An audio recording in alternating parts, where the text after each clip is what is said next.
Muy buenas noches a todos los presentes. Queremos darle la bienvenida desde la red Alumni Futuro. Me presento, soy la licenciada Jimena Molina, coordinadora de este importante evento que se realizará esta noche denominado El Futuro de la Educación, con el gentil auspicio de la Universidad de Investigación e Innovación de México, UICS, Metaconsulting y su red colombiana Tomadores de Talento, U Global Corp Networking Internacional de Educación.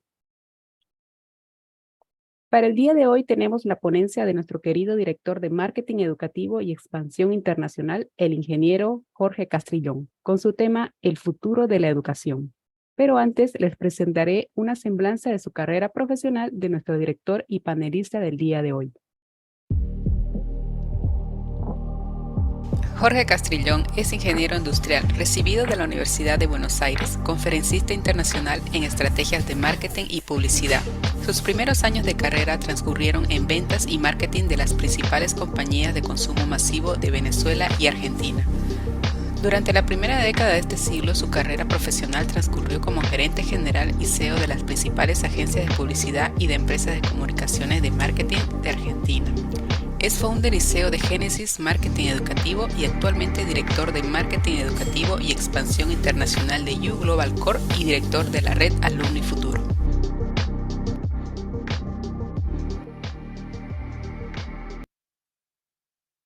Antes de continuar, quisiera comentarles que al finalizar esta ponencia habrá una ronda de preguntas, así que no duden en escribirnos a nuestro chat privado todas sus dudas y consultas.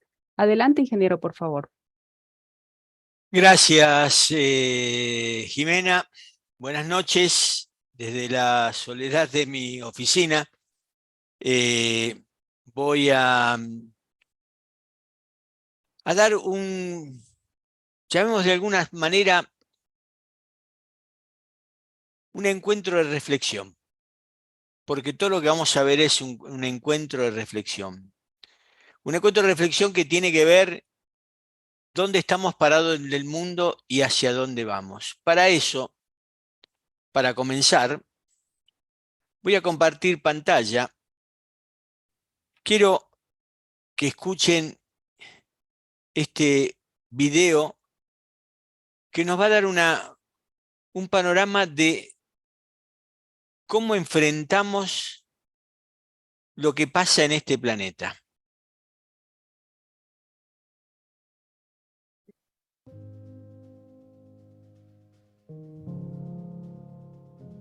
En el planeta pasan cosas mientras nos preocupamos en temas banales. Al planeta Tierra no le importa la locura de Putin en Ucrania, ni la crisis del dólar en Latinoamérica, ni la incursión de la inteligencia artificial, ni la pandemia del COVID, ni la pelea entre capitalismo y el socialismo.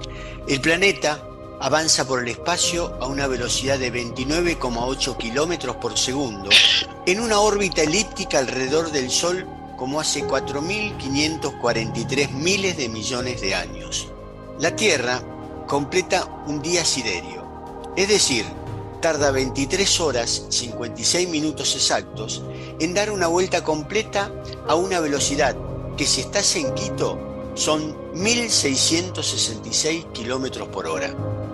Sin darme cuenta, cuando comencé a buscar información en la página Countimeter Info, el planeta Tierra, el 11 de julio del 2022 a las 16:17 horas, superaba los 8.000 millones de habitantes. En este momento que hago este video, 19 de mayo del 2023, a las 17:21 horas, ya somos 8.085.241.660 habitantes. El 25% de esta población concentrado en dos países, China e India. Durante el año 2022, nacieron 84 millones de bebés. Azarosamente, 50,5 son hombres, 49,5 son mujeres. Dios está en todo. Y murieron 32 millones de seres humanos. Es decir, que el planeta creció hasta ese momento 51.600.000 habitantes. Pero esta última cifra va en decrecimiento desde comienzos de los 70 del siglo pasado y pareciera que a nadie le importa. Pero ojo, existen dos variables que marcan el futuro de la población del planeta y que cambiarán el mundo a partir del 2050 y lo complicarán en el 2100. Una es la tasa de fecundidad.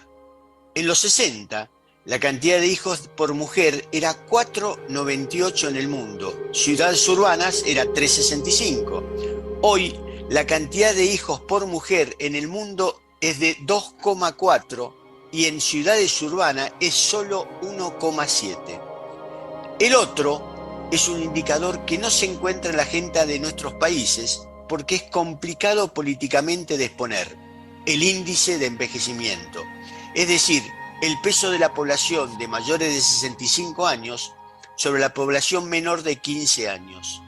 Hay países como Suiza, Noruega, Suecia, Italia, que están muy complicados porque su población de más 65 crece aceleradamente y cada vez tienen menos nacimientos. ¿Qué significa esto? Que en el 2050 se registrarán más muertes que nacimientos por primera vez en la historia de la humanidad, un hecho sin precedentes desde que se hace este cálculo. El incremento sostenido de la población mundial es una preocupación constante desde hace un par de siglos. Al margen de las teorías inspiradoras del darwinismo social y el malthusianismo, que consideran que la población mundial influye directamente en la escasez de alimentos y la distribución de la riqueza, la evidencia científica demuestra lo contrario, que la mala distribución es el factor decisivo en un mundo superavitario en alimentos e ingresos. Debemos estar atentos para poder predecir el comportamiento demográfico del mundo y de manera de adelantarnos a los cambios sociales, económicos y ambientales. Es decir, los gobiernos deberían tener un ministerio del futuro apolítico. Un ejemplo es que según un estudio realizado por la Universidad de Washington sobre los próximos 80 años, asegura que en el 2050 el número de habitantes a nivel mundial disminuirá por primera vez en la historia y el número de muertes superará a los nacimientos, y países como España, Italia, Portugal, Japón y Corea del Sur, escuchen bien, perderán la mitad de su población y deberán enfrentar drásticos retos para mantener su estabilidad económica derivado de los problemas actuales, con una población económicamente activa cada vez menor y un sistema de pensiones en crecimiento. No sé si le hace eco a alguno de los presentes. Este es el mundo que estamos enfrentando. Pero para entender desde dónde venimos, les paso a contar una historia épica del planeta.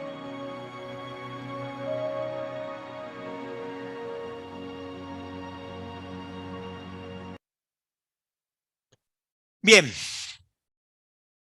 y esto comienza, esta historia épica comienza, y lo relato desde mi persona, ¿no? Desde mi infancia. En Argentina existía un diario llamado La Razón, lo compraba mi padre, que los jueves traía un suplemento. Ayer, hoy y mañana se llamaba el suplemento.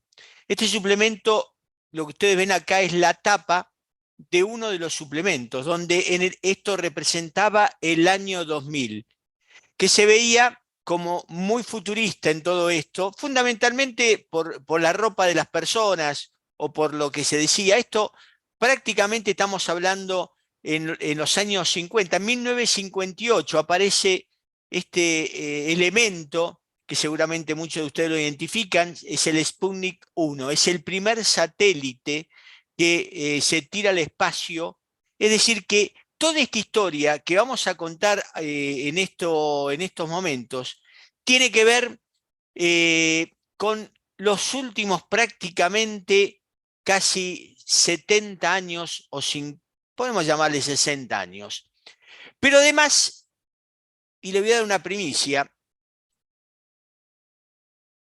este personaje que vemos acá se llama el Eternauta. El Eternauta es del mismo año que se lanza el Sputnik. Sale una historieta en Buenos Aires donde prácticamente es un viajero en el tiempo, y voy a tomar este personaje para poder relatarle a ustedes esta historia épica. Y esos ojos seguramente algunos de ustedes lo deben reconocer, es Ricardo Darín. Y una primicia: es una serie que va a salir por Netflix, que para mí es lo más grande por haber sido fanático de esta historieta, que era prácticamente una invasión de seres extraterrestres a la ciudad de Buenos Aires. Y va a estar estrenada en el 2024. Así que decir, a partir de ahora me transformo en este eternauta que es un viajero en el tiempo. Pero para eso voy a hablar sobre lo que era la antigua agenda humana. Y ahí me estoy remontando prácticamente ya. Y yo diría que esta agenda humana ya termina prácticamente con la Segunda Guerra Mundial. Y el crédito de lo que voy a hablar en este momento tiene que ver con el libro del Homo sapiens al Homo Deus, o el Homo Deus, como se llama exactamente el libro, de Yuval Noah Harari.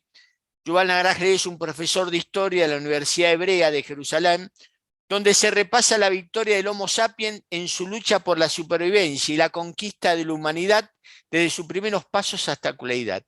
La agenda humana hasta ese momento estaba cursada por tres grandes elementos. En primera instancia, la peste. Prácticamente hubo pestes que azotaron nuestra humanidad, como la peste española, la gripe española, ¿sí? Que prácticamente no tiene nada que ver con nuestro COVID, por la cantidad de muertes que sucedieron a todo este. Prácticamente se devastaban ciudades. El otro elemento era la guerra. Era prácticamente la ley de la selva. Si uno se remonta a guerras simplemente o porque me gustaba la esposa del otro, o porque no me miró bien, o porque se me antojó invadir, se generaban guerras, ¿sí? Y por último, de alguna manera, el hambre como un umbral biológico, es decir, una mala cosecha prácticamente de un país determinado, como en Inglaterra, prácticamente devastaba ciudades. Y esto era la agenda humana de ese momento. Esta agenda humana, que tradicionalmente marcada, como decimos, por la hambruna, la peste y la guerra, comenzó a transformarse. Estos tres fenómenos siguen impactando con crueldad. Realmente están, si uno se fija en Siria, el Congo, Libia, pero si ponemos realmente luces largas, no nos enfocamos en la parte pesimista, podremos obviar estos espectaculares avances, o podemos no obviarlo, mejor dicho, registrados a escala global en esperanza y calidad de vida en los últimos años o en las últimas décadas. Es decir, Harari, este personaje, este profesor, que es un futurólogo, realmente le recomiendo el libro Homo Deus, relata que como el humano medio hoy es más sano, más educado, más libre y más pacífico que en el pasado, y lo ejemplifica afirmando que por primera vez en la historia de la humanidad mueren más personas por comer demasiado que por comer demasiado poco, más por vejez que por una enfermedad infecciosa, y más por suicidio que por asesinatos a manos de soldados, terroristas y criminales. Los humanos ya no solo dedicamos a mejorar nuestra capacidad de supervivencia, sino que estamos diseñando hoy inteligencia artificial y buscamos vencer la vejez e incluso la muerte. Es decir, estamos enfrentando una metamorfosis.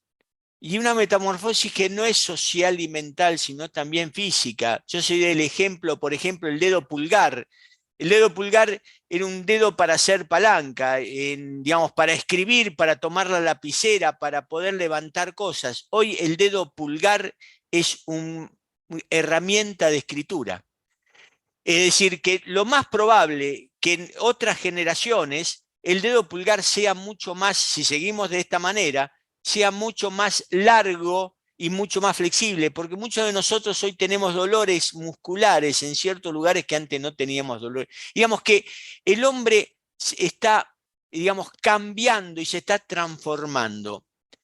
Es decir, vivimos en un mundo total de transformación, un mundo, como decimos acá, que prácticamente en los últimos 50 años enfrentamos 5 tsunamis de transformación. todos los que son de mi generación, todos los que son baby boomer, o la generación también Z, ¿sí? Prácticamente tuvimos que adaptarnos y nos llamamos como surfer de estas olas de tsunami. Así que les voy a contar rápidamente de qué se trata. La primera ola comienza sobre el final de los 80. Yo lo llamé la hora de lo hiper. ¿Por qué? Porque prácticamente hubo una transformación de la sociedad. La transformación fue social. Aparecieron tribus urbanas como los DIN, Double Income No Kid, es decir, parejas de hombre y mujer que se unen, no se casan, se unen, ¿sí? En vez de tener hijos tienen perro, tecnológicos, con buenos ingresos, ¿sí? Y otra tribu urbana fueron los exalescentes que empezaron a vivir una vida después de los 60, cuando las mujeres se pusieron pecho y los hombres encontraron la píldora. Es decir, que en esta era de lo hiper se producen tres grandes efectos. Primero, la hiperconcentración de los canales comerciales. Es decir, el 1% de la comercialización de productos de consumo lo concentra a nivel global el 70% de los canales comerciales. Perdón, el 1% de los canales concentra el 70% del consumo.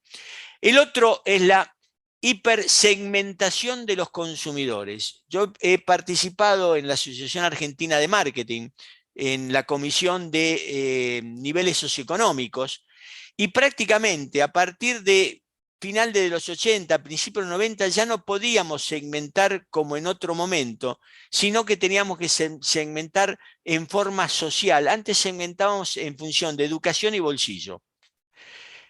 Y el otro es la hiperdiversificación de los medios de comunicación. En ese momento pasamos de tener 4 o 5 canales en nuestro país a tener más de 200 y emisoras de radio. Es decir, que esta época fue un cambio social, un cambio que se tocaba, un cambio que era entendible, no como los cambios que estamos enfrentando en estos momentos. Así pasamos al segundo tsunami, que es la transformación tecnológica, que es en 1990, a partir de 1990, que es la era de la globalización. Ya Internet empieza a entrar masivo, ya empezamos a trabajar con computadoras. A mí me tocó de alguna manera adaptarme a este cambio. Era el momento que prácticamente la tecnología duraba muy poco, ¿sí? Donde por primera vez vimos una guerra en vivo y en directo, la guerra de Bagdad. De ahí entra todo el concepto de globalización. Es decir, fue un momento, por lo menos en mi vida, de mucho cambio, mucha transformación. Es decir, prácticamente tuvimos que desarrollar elementos y modos de trabajar que antes eran totalmente físicos, a tenerlos digitales de alguna manera, ¿sí? Recién empezaba el tema de las páginas web y demás, pero una transformación tecnológico muy importante. Aparece Google, sí, aparece Microsoft, es decir, empiezan a transformarse y a poder trabajar con las computadoras. Este fue el segundo tsunami. El tercer tsunami que enfrentamos es la transformación explosiva, que fue a partir de los 2000, la era de la comunicación total, la era que prácticamente comienza con los 90, el tema de los teléfonos celulares, pero prácticamente yo tuve prácticamente todos los teléfonos celulares, desde la adoquina hasta el ladrillo, pasando por teléfono, todo tipo, hasta el StarTAC, que fue el boom de su momento, que duró muy poco por, digamos, el cambio del BlackBerry. Es decir, que todavía no empezamos con los teléfonos, digamos, inteligentes, pero ya empezaba a aparecer, nace prácticamente sobre digamos, el segundo quinquenio del año 2000, nace Facebook. En ese momento empezamos ya a comunicarnos y a tener de alguna manera todos página web, nos comunicábamos más fácilmente por mail, era todo mucho más fácil. Y así entramos en el cuarto tsunami, que es la transformación digital. A partir del 2010, la era de la inteligencia, de alguna manera, que genera un cambio muy profundo de la parte de comunicaciones, empresa WhatsApp. En este momento prácticamente nos comunicamos por WhatsApp. Es muy difícil, no difícil, sino pues no que sea difícil, sino que prácticamente no nos comunicamos por teléfono celular, prácticamente no tenemos teléfono fijo en casa, porque no tiene sentido tenerlo de esa manera. Es decir, toda una transformación de lo digital muy, muy, muy fuerte a partir del 2010, y prácticamente a partir de los 2018 es el quinto tsunami, que es la transformación exponencial que empieza en el 2018, y lo llamo la era de la ciencia ficción, donde no es muy, muy complicado entender las cosas. ¿Por qué? Porque el ser humano avanza a una progresión aritmética, cuando la tecnología avanza a una progresión geométrica y empieza a ser muy difícil poder entender. Moore se conoce por la ley de Moore, donde decía que cada 2 años se duplicaba la capacidad de las computadoras. En un momento entendió, porque pensó que era demasiado por todo el avance que estaba teniendo, y dijo que se iba prácticamente a reproducir, a duplicar en más tiempo. Realmente quedó muy, muy pequeño versus al avance de todo lo que tiene que ver la capacidad informática que hoy estamos trabajando. Es decir, estos 5 tsunamis, que lo cuento tan rápidamente, fue muy difícil adaptarse, y todos los que vivimos de una generación, inclusive generaciones nuevas, le costó muchísimo. Y hoy al ser humano de a pie le cuesta mucho más entender hacia dónde vamos. Es decir, el planeta experimenta una disrupción exponencial. ¿Qué significa esto? Que nunca más que vigente lo que fue creado por el ejército de los Estados Unidos, el concepto VICA, ¿sí? Está más actual que nunca, porque estamos viviendo en un entorno que es totalmente voluble. ¿Qué significa? Que las instituciones como las conocemos, la iglesia, los bancos, el matrimonio, el trabajo, prácticamente es líquido. Es decir, ¿qué significa que es líquido? Que no tiene las consistencias y la fuerza de otros momentos. Y esto ustedes pónganse a analizarlo y se dan cuenta que hoy prácticamente, y nos está pasando, por ejemplo, en distintos países donde el dinero ya no tiene la misma fuerza que en otro momento, y los bancos no son creíbles, como ha pasado por lo menos en mi país, en Argentina. Otro concepto, lo incierto. Lo único permanente es el cambio, lo único cierto, la incertidumbre. Un mundo complejo, muy difícil de poder entender y totalmente ambiguo. Este es el planeta que estamos viviendo en estos momentos. Y acá quiero darle crédito a un gran amigo y un gran, yo lo llamo filósofo, maestro, futurólogo. Eleodoro Ventosilla es un venezolano que lo conocí en el año 2018, que realmente me iluminó. Y él dice y habla sobre que estamos pasando de una sociedad digital post pandemia a una sociedad cuántica, y que estamos enfrentando a partir de prácticamente el 2020 un umbral, ¿sí? Hoy nos encontramos aquí, pero estamos transitando un umbral, un espacio liminar. Es un espacio que tiene principio y fin, pero el principio es totalmente diferente al fin. El lugar en el que viviremos los próximos 20 años, donde hay un concepto que me encanta refrescarlo, que es donde ya no vale el término aprender solamente, sino que tenemos que aprender a desaprender para reaprender los nuevos formatos. Porque nos vamos a enfrentar con una sociedad cuántica muy difícil de entender, donde vamos a ver después en las últimas diapos que voy a presentarle cuál es la agenda del futuro. Y la agenda del futuro tiene que ver con el control de la muerte, por ejemplo.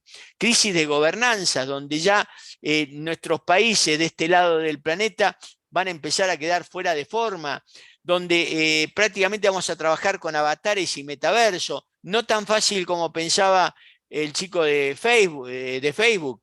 Él pensaba que ya lo iba a tener rápidamente y tuvo que abandonar el proceso. También todo lo que tiene que ver con, nosotros hoy es normal hablar de Internet de las cosas, pero va a estar Internet de los sentidos, la comunicación telepática. Es decir, todo lo que tiene que ver con este nacimiento de la inteligencia artificial. Es decir, que lo exponencial va a ser una constante y la disrupción una norma. En este mundo, de alguna manera, nos preguntamos cómo podemos entender este mundo exponencial actual.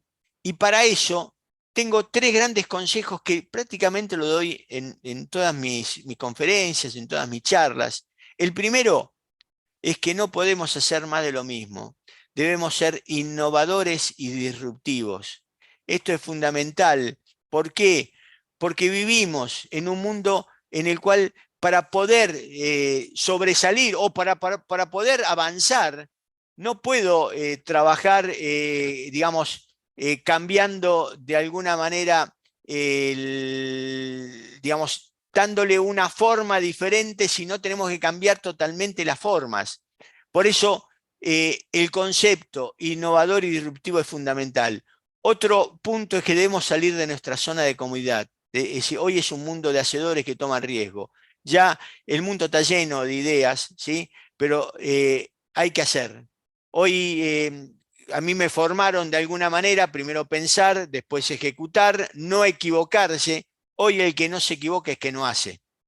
Hoy lo que se dice, equivocate porque haces, pero ojo, equivocate en el lugar que mejor duele, y esa es una habilidad emergente necesaria hacia futuro, porque hay que equivocarse, pero hay que tener la inteligencia de equivocarse en el lugar donde no duela, ¿sí? Es decir, tenemos que tomar riesgos. Hoy todos tenemos que tomar riesgos y nos exigen que tomemos riesgos, porque es muy difícil en un mundo incierto no tomar riesgos. Y el último, todo lo que pasó ayer no pasará mañana. Es decir, planear en lo posible, prospectivar en lo incierto. El verbo prospectivar va a ser lo que nos va a acompañar. Prospectivar es desarrollar los escenarios futuros para crear los escenarios presentes y los caminos que me lleven a cumplir esos escenarios futuros. El verbo planear, que es mirar el pasado para proyectar el futuro, ya es un verbo obsoleto de alguna manera. Podemos trabajar tácticamente en él, pero estratégicamente no podemos trabajar. Y bien, y ahí ya vamos a entrar un poco, ya vimos dónde estamos parados, dónde estamos en el planeta, y vamos a empezar a entrar ya sobre el tema de la educación. Por primera vez en la historia de la humanidad, los conocimientos adquiridos en el comienzo de la vida profesional de un ser humano son obsoletos a los 5 años. Y esto es así. Es decir, y cada vez van a ser más acelerados. Es decir, que la continuidad de la formación es parte de la formación en sí misma, ¿sí? Otro concepto es que hoy un alumno que entra en el preescolar va a estudiar una carrera universitaria de una profesión que hoy no existe. Entonces, ahí empezamos a entender el gran desafío que tenemos las universidades para poder trabajar en estas profesiones del futuro, que en realidad tampoco sabemos muy claro cuáles van a ser, porque estamos desconociendo. Tenemos un viso de poder entenderlo, pero hoy es muy difícil para un padre poder aconsejar a su hijo sobre una carrera universitaria porque estamos aconsejando con lo que nosotros conocemos del pasado. Entonces, esto es una metáfora muy interesante. La formación universitaria está estancada y no da respuestas para el presente ni mucho menos para el futuro. Esto es lo que estoy viendo en estos momentos y esto lo veo y lo trabajo diariamente. Ya no solo basta trabajar sobre una innovación incremental, en mejorar las formas, sino debemos buscar la innovación disruptiva. Automóviles, no caballos más rápidos, diría de alguna manera. Es decir, innovación incremental, no la innovación incremental, sino la innovación disruptiva. Por lo tanto, la educación debe dar un cambio estructural drástico de mentalidad con una mirada a las necesidades de las habilidades emergentes para las profesiones del futuro. Esto es la base.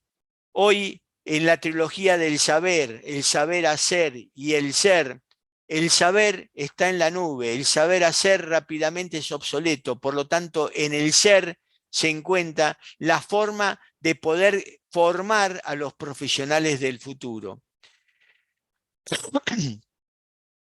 Es decir, Si analizamos el futuro del trabajo, porque de alguna manera uno se prepara para un futuro en el cual sea un hombre que dé un incremento a la sociedad, nos encontramos que hay habilidades emergentes que son necesarias para un profesional del 2030, 2040. Podemos ponerle el año, pero cada vez está más cerca esa necesidad.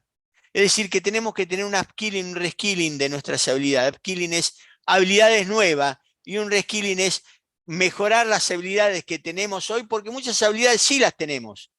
Mejor dicho, todos tenemos la base, porque vamos a ver después cuáles son estas habilidades emergentes, ¿sí? Y de alguna manera, lo que tenemos que tener es formarnos para poder ser más productivos, ya sea o en un trabajo o en el desarrollo de nuestros proyectos. En Google Global hemos hecho una investigación en tomadores de talento donde ustedes pueden ver acá lo que son los que piden los tomadores de talento como las habilidades necesarias para poder enfrentar los futuros trabajos y los trabajos actuales también, ¿sí?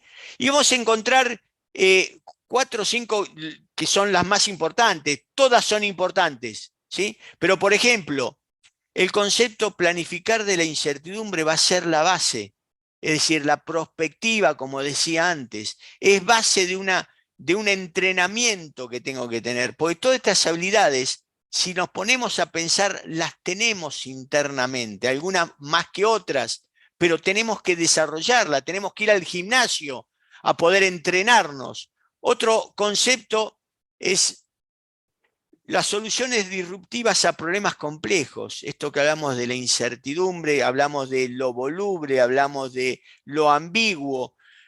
Nada va a tener un manual, ¿sí? Es muy difícil tener un manual para poder resolver soluciones disruptivas, ¿sí? Y problemas complejos que estamos enfrentando en este mundo. El otro concepto es el diseño de tecnología y programación. Prácticamente todos vamos a tener, no digo vamos a tener, yo no creo que pueda haber muchas cosas más, pero yo lo que digo es, hoy, para poder crecer en el mercado laboral o si queremos entender hacia dónde va el mundo, tenemos que estar metidos en tecnología y programación y no como se eligen en este momento carrera universitaria por si tienen matemáticas o no tienen matemáticas, ¿sí? Es decir, en estos días estuve escuchando a una persona que me encantó lo que dijo en su momento, es decir, que estamos enfrente de una generación que busca lo fácil y prácticamente en el mundo que viene no va a haber cosas fáciles. Por lo tanto, el que no entienda todo esto va a quedar en el camino. Otra habilidad, ¿sí? Es, digamos, de alguna manera el pensamiento, como digo acá, el pensamiento analítico y el concepto de innovación, de tratar de innovar y no hacer más de lo mismo. Y por último, ¿sí? Lo que tiene que ver con el razonamiento y la solución de problemas e ideación. Estos son los 5 elementos que representan de alguna manera los más importantes de estas habilidad y talento que piden los tomadores de talento para presentarse al futuro. Pero acá lo que quiero decir es que ahí donde tiene que estar la educación. Obviamente no va a haber una materia determinada, pero cuando se desarrollan las currículas tenemos que estar pensando en estas habilidades emergentes y cómo las desarrollamos en cada día de los estudiantes. Pero esto no es nuevo. Digamos, de alguna manera me llegó esta información sobre el Foro Global de Educación y Capacidades en Dubái, esto estoy hablando ya obviamente del 2015, cuando lo veo por primera vez, donde en este foro la Universidad de Harvard presentó el graduado ideal pensando en el futuro y que tenía que hablar y hablaba de creatividad e innovación para todas las áreas de la educación.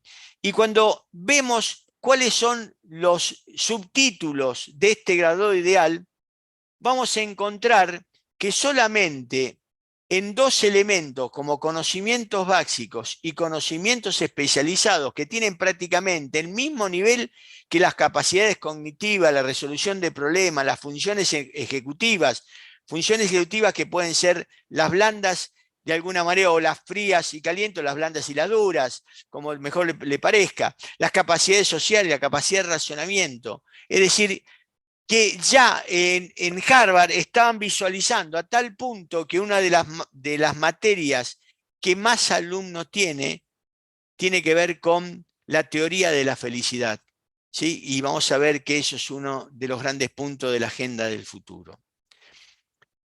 Un ejemplo de esto es la universidad que nos auspicia hoy, UICS, una Universidad de Investigación e Innovación de México, que se declara como una universidad descentralizada y autónoma y que prepara de alguna manera profesionales en doctorados y en maestrías, ¿sí?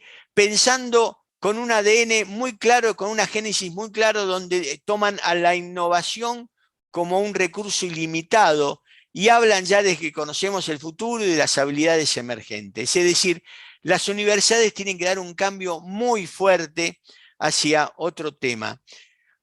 Ya de alguna manera, llegando a prácticamente casi al final, quiero darle 11 conceptos que para mí pueden cambiar en este momento la educación sin grandes transformaciones, pero sí la educación tiene que transformarse.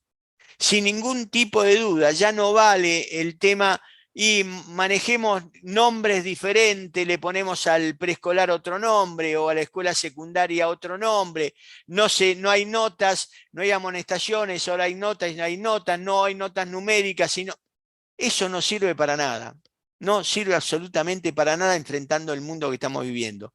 Así que en estos 11 conceptos que quiero tirarle a ustedes, que algunos ya están prácticamente, el primero es pensar global y actuar regionalmente. Hoy el mundo no tiene fronteras. Hoy no solamente las universidades, sino las escuelas tienen que tener convenios y alianzas con escuelas de otros países para poder desarrollar de alguna manera un mundo donde se generan clases espejos, donde la clase que se dicta en países, por ejemplo, un poco más actualizados, ¿sí? Y hoy no hay problema de idiomas, porque automáticamente cuando uno hace un evento de este tipo, la traducción es instantánea, ¿sí? Podemos trabajar viendo clases en otro lado, es decir, inclusive, digamos, esto ir y venir, es decir, que pensemos globalmente y actuemos regionalmente. Es decir, no nos quedemos en el país, trascendamos fronteras. El segundo es la alfabetización digital desde el comienzo, desde el preescolar. Hoy hay colegios que ya están trabajando en La Paz, por ejemplo, en Bolivia.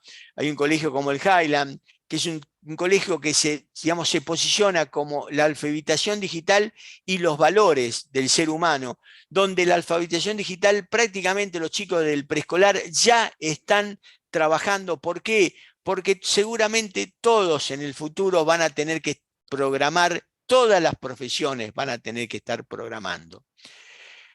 El tercero es el aprendizaje colaborativo, es decir, un aprendizaje en base a desarrollo de ideas y conocimiento mediante construcción colectiva, es decir, que propicie la competencia y la gamificación, no la clase del profesor que se pone en el frente y habla, porque prácticamente hoy de nuevo el conocimiento está en la nube. Hoy un chico con una computadora en el aula puede estar más actualizado en el saber que el profesor que está adelante, ¿sí? Entonces, el aprendizaje colaborativo es fundamental, es decir, la generación de proyectos donde trabajen en conjunto alumnos, ya sea en todos los niveles de educación. El cuarto es y sin ningún tipo de duda, la dignificación y equidad del rol de Ecuador. Y acá hago un paréntesis. El problema de la educación no es un problema de la educación en sí mismo, sino es un problema de la sociedad. Es decir, ¿por qué un maestro gana lo que gana y un jugador de fútbol gana lo que gana? O un ingeniero gana lo que gana. Es decir, cuando hablo de dignificación y equidad, lo que estoy diciendo es que las 8 horas o las 10 horas que trabaja una persona pone lo mejor de sí y no puede haber este cambio, este volumen tan grande de digamos, inequidad entre digamos, lo que gana alguien en el mercado, por ejemplo, empresario, ¿sí? Y un director de escuela. Lo mismo que un policía o un militar, que son tan o más útil que un director de marketing. Entonces, hay que replantear la dignificación y el rol de la equidad, digamos, para que los educadores puedan dar todo por sí. ¿Por qué? Porque sin educación no hay futuro. Esto lo dice todo el mundo, pero no lo enfrenta. Y el grande problema que estamos teniendo en este momento es que en nuestros países, ¿sí?, prácticamente estamos teniendo un gran gap con el otro mundo. Y cuidado, cuidado, porque lo vimos en las películas de ciencia ficción. No creemos una feudalización, digamos, desde el punto de vista feudal tecnológico, donde hay una casta superior y un proletariado muy bajo y, digamos, de muchos millones de personas. Es decir, porque esto es lo que nos está llevando el mundo en este momento. Se están produciendo grandes gaps. Y esto lo vimos en la pandemia. Es decir, por eso quise hacer un paréntesis acá. Y acá tiene que ver con una transformación del modelo. El quinto punto, la instalación definitiva de la educación híbrida. Ya no existe más ni la presencial, ni solamente la presencial y solamente digital. Obviamente no hay que ir hoy a la escuela para poder adquirir conocimientos. Hoy el conocimiento lo puede adquirir su chico en la casa. E ir a la escuela, sí, a debatir, a trabajar en acciones colaborativas, a trabajar con otros compañeros. Obviamente, la humanización de las relaciones es fundamental en el crecimiento del ser humano.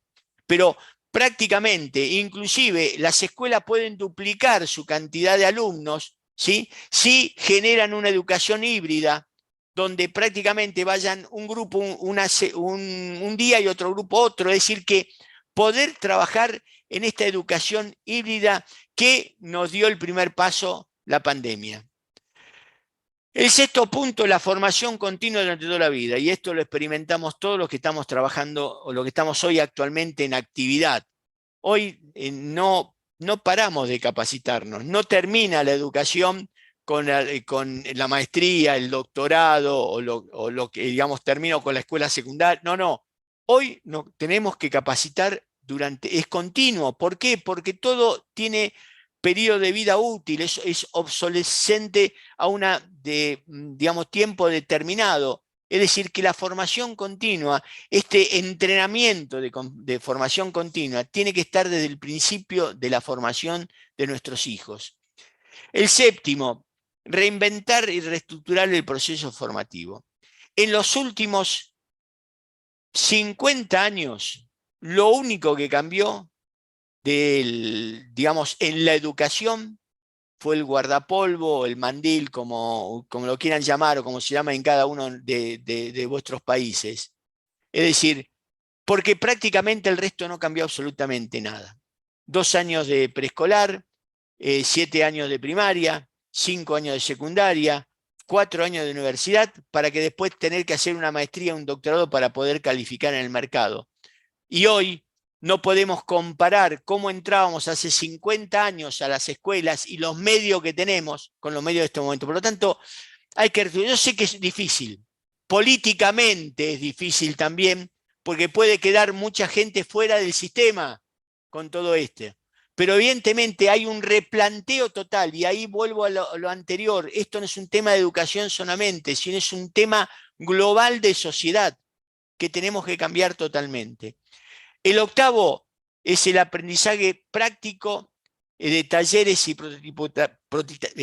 prototipado. Esto significa aprender con proyectos reales, trabajar con proyectos reales, proyectos que tengan que ver con desafíos que tienen que ver como los desafíos de las Naciones Unidas. Es decir, que los chicos sientan lo importante de su trabajo en la escuela, que puede llegar a cambiar lo que es el futuro del planeta. Es decir, que no trabajar con cosas que no estén digamos, enfocadas en lo que tiene que ver con el planeta en sí mismo. El noveno punto, la inserción del aula inteligente. Se acabó el aula del pizarrón, el aula del profesor adelante. Hoy, obviamente, tenemos mucho marketing en todo esto y le ponemos nombres raros, como hay universidades que hablan del aula dinámica porque las sillas tienen rueditas, entonces pueden moverse y pueden juntarse en grupo, lo cual está bárbaro. En vez de estar corriendo los bancos, pero hoy hay que desarrollar un aula inteligente que tenga que ver con todo lo que estamos hablando, que tenga que hablar con el aprendizaje colaborativo, con digamos, el aprendizaje práctico, donde prácticamente el profesor sea un facilitador del conocimiento y un facilitador del aprendizaje y que no esté en el frente del aula, sino que digamos, se imbuya dentro de lo que es el aula de clases.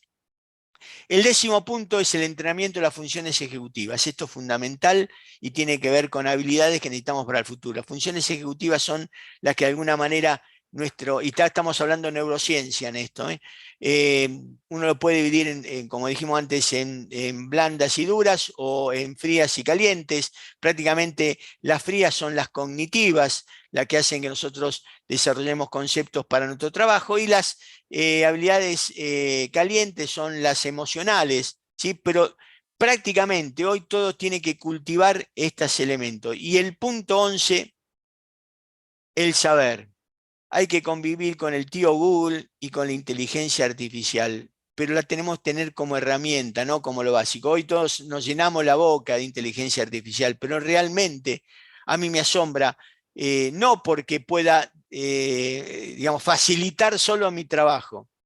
El otro día, escuchando o viendo un poco, mi persona que se mete para poder ver un poquito más hacia adelante, le hicieron a la inteligencia artificial la pregunta sobre cuál es el sentido de la vida, y realmente me explotó la cabeza cuando escuché lo que decía.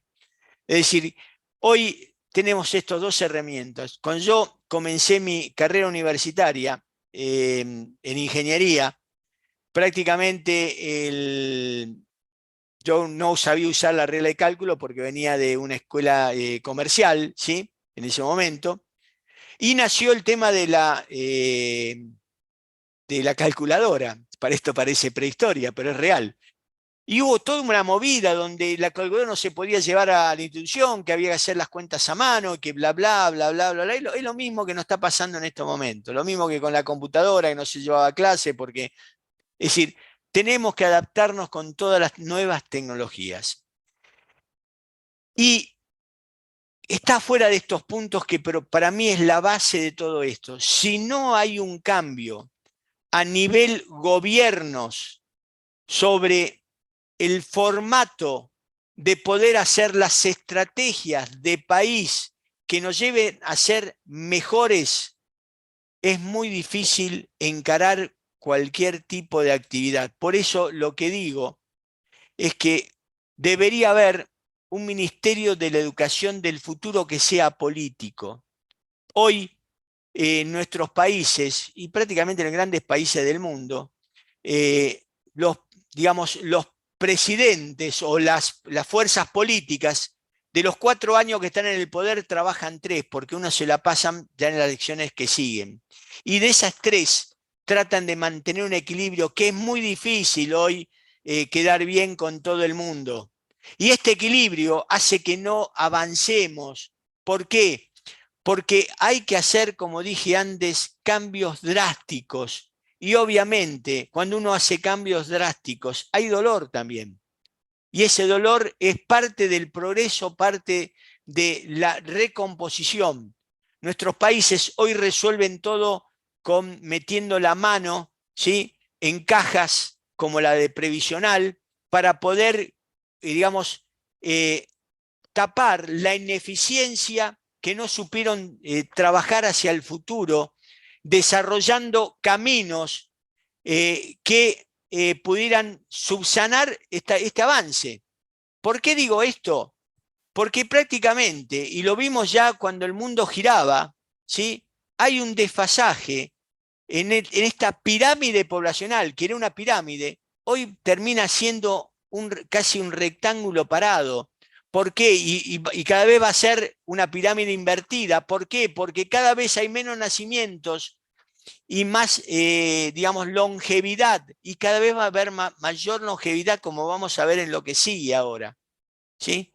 Porque hay una agenda humana de futuro que tiene que ver con esto. Y si no miramos, si no nos sacamos los ojos de atrás y mirar el pasado y hablar de los idiomas originales, que está bien, está bárbaro eso, pero eso no va a sumar hacia el futuro.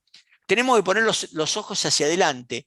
Y no solamente en cuanto a educación, sino que tiene que haber un ministerio del futuro que sea paralelo a los gobiernos y que desarrollen prospectivamente, es decir, los planes de país, y los países tienen que tener una estrategia país para poder, de alguna manera, estar a la altura de las transformaciones que estamos viviendo. Así que ya llegando prácticamente a la última, ¿sí? ¿Cuál es la agenda prácticamente del futuro? ¿Sí? La agenda del futuro, uno lo podría decir para aquellos que le gusta Netflix y le gustan las series diferentes. Black Mirror. Black Mirror es, véanlo por favor, porque es increíble lo distópico que son esos capítulos, todos diferentes, pero todos encaran lo que estamos hablando en estos momentos. Es decir, y vuelvo de nuevo a este personaje israelí, donde de alguna manera dice que hoy parte de la población que no tenga acceso a la revolución de los algoritmos, y habla de la inteligencia artificial cuando habla de algoritmos, y a la biotecnología, se convertirá en un nuevo proletariado formado por trabajadores superfluos. En este futuro, que sería una suerte de feudalismo digital, una tecnocasta mejorada biológicamente, porque también está la parte de la biotecnología y la nanotecnología, podría no tratar mejor al nuevo proletariado que los europeos a los pueblos colonizados en el siglo XIX. Lo que se ve en las películas de ciencia ficción cuando hablamos de futuro. Una casta superior y una casta inferior por millones. Es decir, no tenemos que llegar a esto, ¿sí? Pero prácticamente tenemos que entender que la agenda del futuro tiene tres grandes elementos, ¿sí? El primero es la muerte, el control de la muerte, la inmortalidad. Digamos, lo que se dice que prácticamente estamos llegando a los últimos días de la mortalidad. ¿Por qué? Porque las grandes compañías tecnológicas fundamentalmente en este momento están invirtiendo millones de dólares para encontrar cómo no mejorar, sino controlar el envejecimiento. Es decir, la inmortalidad no es más que la continuación de la lucha contra la vejez y la muerte. Harari, el personaje de Homo Deus, dice, la muerte es un problema técnico que podemos y deberíamos resolver. Y lo toma como problema técnico, lo toma como una enfermedad, como un virus de alguna manera. Y que los avances de la ingeniería genética, la medicina regenerativa y la nanotecnología va a trabajar sobre esto. Y lo que nos dice que no va a haber inmortalidad, pero sí va a haber amortalidad, va a haber mayor longevidad. El otro día escuché a Rar Kurzweil, que lo conocemos más por haber sido uno de los fundadores y trabajó con todo lo que es Google, ¿sí? Hablaba sobre la, digamos, inmortalidad, ¿sí? O la amortalidad, y decía que hoy ya en estos momentos, seguramente que los primeros amortales están caminando por las calles. ¿Por qué? Porque dice que si alguien en el futuro, y cuando hablamos de futuro, él dice dentro de 8 años, no creo que sea dentro de 8 años, pero sí para el 2050 lo más probable que alguien que hoy tiene buena salud y una buena billetera pueda vivir hasta los 150 años. Ahí se produce un gran quiebre en todo esto. ¿Por qué? porque el aumentar la experiencia de vida hasta los 150 conlleva problemas asociados al matrimonio, a las relaciones con los hijos, nietos y demás descendencia, y fundamentalmente a la capacitación continua, porque va a tener que estar viviendo una capacitación total en su vida. Es decir, que hoy están preocupados las grandes empresas en esto, porque más allá de todo esto es un negocio descomunal. El otro es la felicidad. El segundo desafío es encontrar la clave de la felicidad como un derecho del ser humano. Y hablan que tiene dos dimensiones, una psicológica y otra biológica, ¿sí? Y que la felicidad, digamos, depende de las expectativas que tiene cada cual en su vida. La felicidad no se satisface con una vida tranquila y próspera, sino digamos, cuando la realidad se ajusta a nuestras expectativas. Y lo que dice que la mala noticia es que a medida que las condiciones mejoran, las expectativas se disparan. Es decir, que la felicidad, la solución para poder obtenerla, va a estar cercano a manipular la parte bioquímica humana, enviando estímulos eléctricos a puntos específicos del cerebro y modificando genéticamente la organización de nuestro cuerpo para, de alguna manera, pueda gozar de placer perpetuo, a pesar que el placer no garantiza la felicidad. Pero, digamos, se está trabajando en este gran punto, ¿sí? Y por último, la divinidad. Prácticamente la divinidad, llevar del Homo sapiens al Homo Deus, tiene que ver con que prácticamente el hombre va a adquirir poderes divinos de creación y destrucción. Cuidado con la inteligencia artificial, el Skynet de Terminator, ¿sí? O la película de Will Smith, Yo Robot, ¿sí? Está muy cercano de la realidad. Entonces, hay que cuidar mucho todo lo que se viene, ¿sí? Lo que se plantea en este momento, que tranquilos, porque el progreso va a ser gradual, no apocalíptico, y los seres humanos, como todos nosotros, vamos a estar cambiando paso a paso hasta que nos vamos transformando en este Homo Deus. Así que muchas gracias y bueno, si hay preguntas, dejo de compartir y te dejo... Muchas gracias, estimado ingeniero. Claro que sí hay preguntas. Aquí le voy a compartir. Déjeme un momentito, por favor. La primera pregunta es de Iván Enrique Mazón Chimbo. Dice, me permito hacerte llegar, es una pregunta para el ingeniero Jorge. ¿Qué es la innovación disruptiva en la educación y sus ventajas?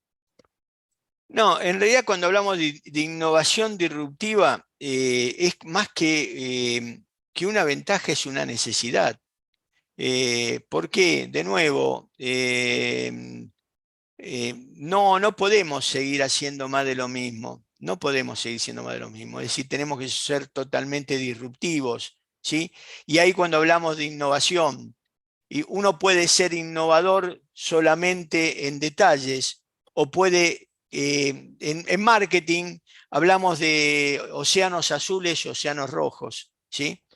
Océanos rojos es donde están todos nuestros competidores. Podemos competir perfectamente en precio, pero si queremos dejar de competir precio en todo esto, tenemos que entrar en océanos azules, donde tenemos que ser innovadores. Y hoy, cuando hablamos de innovación en educación, significa patear el tablero, es lo que estoy diciendo. Obviamente, patear el tablero significa todo un proceso de cambio que, de nuevo, los cambios generan dolor. Tenemos que salir de nuestra zona de comodidad, esta zona de comodidad que están viviendo en todos nuestros países, y nos estamos acostumbrando y la brecha cada vez es más grande. Por eso el tema de la innovación disruptiva, para poder tener mejores profesionales que puedan enfrentar las profesiones del futuro. Hoy tenemos que preparar gente no para una profesión, sino para cualquier tipo de profesión, con las habilidades que tiene que tener. Todos esos 11 puntos que leí antes van en esa línea. Muy bien, vamos con la segunda pregunta. ¿Cómo no? Germán Beines pregunta, Dada la velocidad evolutiva de las personas, ¿es posible que en algún momento los alumnos lleguen al aula con más información y acceso al conocimiento que el docente? ¿Cómo se puede manejar ese escenario? Gracias. Germán, un abrazo viejo. Germán es amigo de la vida. Eh, es que hoy ya prácticamente, si nosotros le ponemos, yo tengo una especie de metáfora. Yo puedo meter a una persona, ¿sí? en una celda, ¿sí? Con un agujero donde le paso comida, ¿sí? Por un mes, y lo dejo con una computadora con conexión a internet y le digo, tenés que hacerte especialista en el sexo del cangrejo. Al mes es un especialista en el sexo del cangrejo. Es decir, no hace falta ir a la escuela para tener conocimiento hoy. El conocimiento está en la nube y seguramente una de las cosas que puede pasar en estos momentos, que pasan en algunas universidades, hoy el puesto de un profesor universitario es un puesto que resuelve problemas de desocupación, ¿sí? Es decir, ante el juego este de las sillas, que cada vez hay menos sillas, lo jugamos cuando éramos jóvenes, que faltaba una silla, pasábamos música y uno quedaba parado. Hoy no falta una silla, falta 5 sillas en el mercado laboral. Por lo tanto, si un profesor no se forma y no se capacita y no actúa como un facilitador del conocimiento, no entrega del conocimiento, es muy probable que un alumno en el aula con una computadora tenga mayor update que ellos. Y bienvenido sea, por eso hablo de las clases híbridas, que vayan de la casa al aula armado, no a ver, escuchar lo que dice el profesor. El profesor hoy es un facilitador del conocimiento, no un proveedor de conocimiento. Muy Sí, bien. Tenemos también un comentario de Susana Estrella que comenta, saludos desde Ecuador. Quiero preguntar, ¿por qué la sociedad tiene miedo a la inteligencia artificial? si hubiera escuchado lo que dice, lo que escuché de esta inteligencia artificial hablando de el sentido de la vida, yo tendría miedo también. ¿Por qué? Porque hoy 3 grandes dealers de la tecnología hoy controlan toda la información del planeta. Hoy nos cuesta, no, como diríamos en nuestro país o en mi país, nos cuentan las costillas, ¿sí? Conocen todo de nosotros, inclusive en algunas cosas más que lo que conocemos nosotros, ¿sí? Por lo tanto, tienen la capacidad, como, no sé si ustedes vieron, a mí me encanta ver series en Netflix, ay, no me acuerdo ahora. Bueno, era serie de Estados Unidos del presidente, que eran el presidente y su esposa, que cambiaron después de puesto cada uno, donde ganaron una elección contratando a una empresa exactamente lo mismo que Google, que conocía lo que pensaba cada persona y le daba un mensaje específico según lo que pensaba. Por eso le tengo miedo a la inteligencia artificial. La inteligencia artificial en un momento puede ser más inteligente y se dice que la singularidad, la ley de la singularidad dice que es el momento en que la inteligencia artificial equipara a la inteligencia del hombre. ¿Y cuánto tiempo va a tardar esta inteligencia artificial ser mejor en cualquier profesión? En este momento la robótica está operando y los doctores, como son los profesores facilitadores, el doctor es un facilitador y está por si cualquier problema que pueda suceder. Es decir, si dejamos descontrolado la inteligencia artificial, el ser humano es un ser débil, puede controlarnos la vida. Entonces, antes que esto suceda, y lo podemos ver en las películas de ciencia ficción, no estoy diciendo en este momento. Es decir, esta gran inteligencia artificial que es la que controla todo, hoy existe. Hoy prácticamente todo lo que nosotros hacemos y dejamos de hacer y digamos, y pensamos, los tienen estos 3 grandes dealers y manejan de alguna manera lo que nosotros, digamos, nos hacen querer cosas y nos manejan de alguna manera la vida, ¿no? Sí. Muy bien, tenemos la de Jessica Vázquez que nos hace dos preguntas. La primera es, ¿qué desafíos pueden surgir al implementar la transformación tecnológica en la educación? Y la segunda, ¿qué habilidades digitales son importantes para los docentes en el contexto de la transformación tecnológica en la educación? En realidad, en cuanto a la transformación tecnológica en la educación, el gran tema es aquellos maestros o aquellos docentes que le tengan temor a la tecnología. Es decir, obviamente ya la tecnología entró, tuvimos que capacitarnos en 3 meses. En países de este lado del mundo prácticamente nos costó en muchos lugares por este gap que existe entre el primer mundo y el tercer mundo, ¿sí? Por la falta de tecnología, nos costó mucho más tiempo que en los países del primer mundo. Es decir, la implementación de la transformación de tecnología no va a tener problema en cuanto a desafío. El desafío es capacitarse continuamente, porque todo va a estar cambiando y en total evolución. En cuanto a las habilidades digitales, cuando hablo de alfabetización digital, es entender por qué. Porque ya no tenemos que saber las respuestas. Lo que tenemos que hacer ahora es saber hacer las preguntas. Es decir, y cuando nos damos cuenta que le preguntamos a la inteligencia artificial, ella nos contesta según cómo hacemos bien las preguntas. Por eso, el hacer bien preguntas, el entender, digamos, ese entrenamiento va a ser muy importante para todos los que estamos habilitados. Y en cuanto a habilidades digitales, son las habilidades que tenemos en estos momentos, no fundamentalmente nuevos formatos, pero no va a cambiar mucho como los cambios de los 90, que tuvimos que cambiar nuestra cabeza, de pasar de la máquina de escribir, ¿sí? a la computadora. ¿Sí? Eso. Y nuestra última pregunta de Peter Fessman. Estimado amigo Jorge, alguien dijo que la ciencia avanza de funeral en funeral. Siento que lo mismo aplica en la educación, excepto que en mi opinión la ciencia ha avanzado muchísimo más que la educación en los últimos 100 años. ¿Cómo lograr que los sistemas educativos, hablemos de secretarías de educación, ministerios de educación y sindicatos de maestros, etcétera, se actualicen? Peter, otro gran amigo. Gracias, Peter, por la pregunta.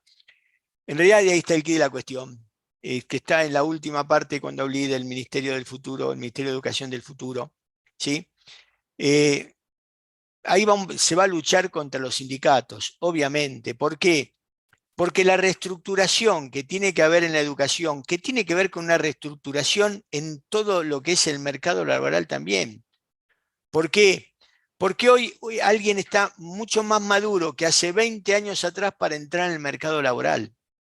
Y otra cosa que también tenemos que ver es que se cambiaron los roles dentro de los conceptos de capacitación. Hoy un chico tal vez de 16, 18 años nos puede enseñar muchas cosas a aquellos que estamos arriba de los 40, arriba de los 50. ¿Sí? Entonces, digamos, vamos a tener que ayudar a convivir en estos nuevos formatos y en estas nuevas sociedades. Y ahí donde lo que decimos, que los claustros tienen olor antiguo y los profesores se encuentran desactualizados, y ese es el gran cambio que tenemos que hacer. Pero en ese cambio hay muchos que no quieren el cambio porque el cambio de nuevo duele. Salir de la zona de comodidad duele inicialmente. Después lo gozamos. Pero en este momento hay que luchar contra los sindicatos, hay que luchar contra los gobiernos, y ahí donde la sociedad tiene que mandar.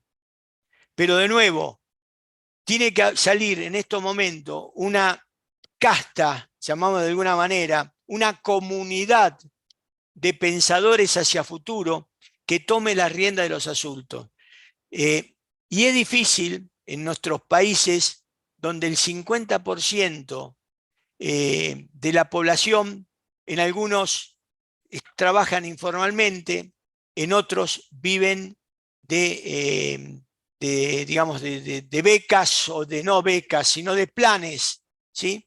Y eso es complicado porque ya de por sí la generación X es una generación que quiere las cosas fáciles.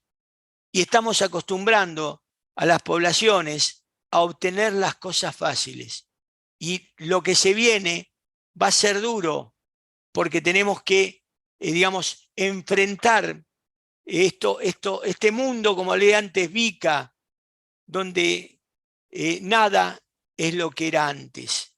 Por eso digo, ¿cómo lograr los sistemas educativos? Hablemos de educación y, de nuevo, que no sea político, porque cuando es político hay grandes barreras que no se puede salir. Digo de esta manera, ¿por qué? Porque si tenemos que reducir esos 14 años para entrar a la universidad, que si le sumamos de alguna manera terminan siendo 18 o 20 años para poder estar capacitados si ponemos una maestría, se va a reducir a menos de 10 años.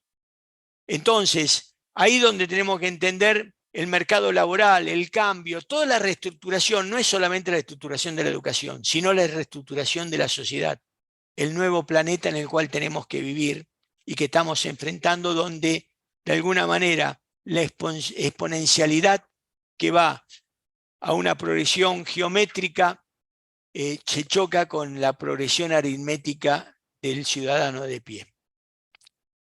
Muchas gracias, ingeniero. Voy a continuar con la presentación. Dale, cómo no.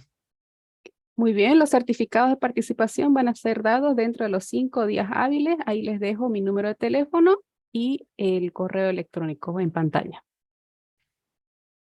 Con esto voy a dar paso al ingeniero Jorge para que pueda, por favor, continuar con la presentación. Sí, por favor, deja de compartir y voy a compartir. Muchas gracias. Ok, comparto nuevamente. Bien, quiero invitarlos a todos los presentes a un futuro evento que va a tener mucha relación con todo esto, gracias de alguna manera a la Universidad de Investigación e Innovación de México, a Meta Consulting, donde vamos a armar una mesa redonda de cómo formar profesionales del futuro. Esta mesa va a estar el rector de la Universidad Empresarial de Colombia. Va a estar alguien de la Secretaría de Educación, que ahí vamos a enfrentar, vamos a tener una pelea bastante interesante con ellos, ¿sí?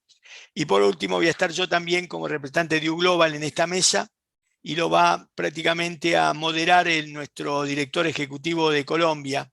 Esto es el jueves 22 de junio, y seguramente van a recibir todos la invitación. Y por último, de alguna manera, quiero decirle que cuando cerremos este webinario Zoom, se va a abrir una encuesta. Le pido, por favor, no es muy importante para nosotros que nos califiquen, que nos hagan mejorar, contándonos qué es lo que sintieron que estuvo mal o que estuvo bien, pero necesitamos ese feedback que es muy importante. Y por último, quiero cerrar este webinario, que fue muy gratificante para mí poder hacerlo, con esta frase con la cual cierro todos estos eventos. Lo importante en la vida, ya que hablamos de felicidad, es que sean felices en su vida. Esto es lo importante. Muy buenas noches. Gracias a todos, gracias a aquellos amigos que están en este evento y nos vemos la próxima vez.